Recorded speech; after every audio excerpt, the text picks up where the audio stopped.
For homosexuality, are you wanting the biblical? I'm sure you're Catholic, so you think it's a sin, right?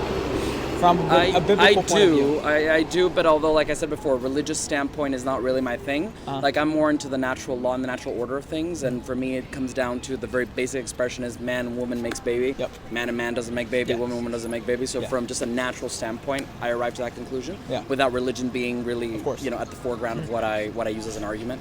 Okay, so we'll start from the homosexuality from a secular point of view. Do you think there's an ultimate purpose for our sexual design? Yeah, of course. Procreation. Of course. Yeah, And anything even from biology, like Yeah. it's the purpose. Like Yes. we feel pleasure as men because we need to make women pregnant Exactly. to continue the species, Exactly. like Exactly. just as a scientific fact. 100%. Yeah. So anything outside of that, what's happening? Anything outside of doing it for its ultimate purpose?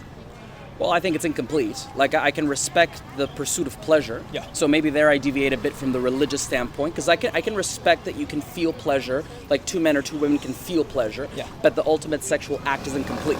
Because the pleasure is a biological incentive to Yep. procreate. And so if procreation is impossible, Yep. then the sexual relation just is purposeless. Then everything outside of that is doing it for your sexual gratification. Exactly, And which is fine, but it ultimately means it should be left to private individuals in their own private spaces to have fun. But as a society, we still need procreation because obviously we need. Well, I have something to say to that. So first off, if there is no purpose, then anything is justified. That's what I would put first. Meaning, if it's just for pleasure, then anything is justified because you're saying I can do it for my sexual gratification. Yeah. Secondly, it's the slippery slope effect and the moral decay it has in society.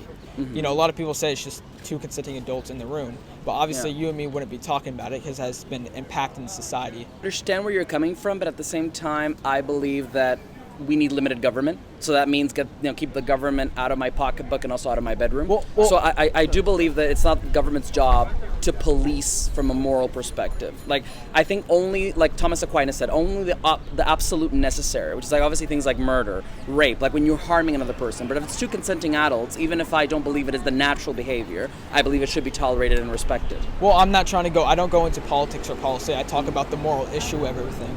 However, debating morality in general from a philosophical standpoint, Yeah. 100% course. in agreement with you. Of course, yep, that's what I do. You're brave, man. All right, thank you. All I right, appreciate I it. applaud you doing this, man. Thank you, I appreciate it. Thank you.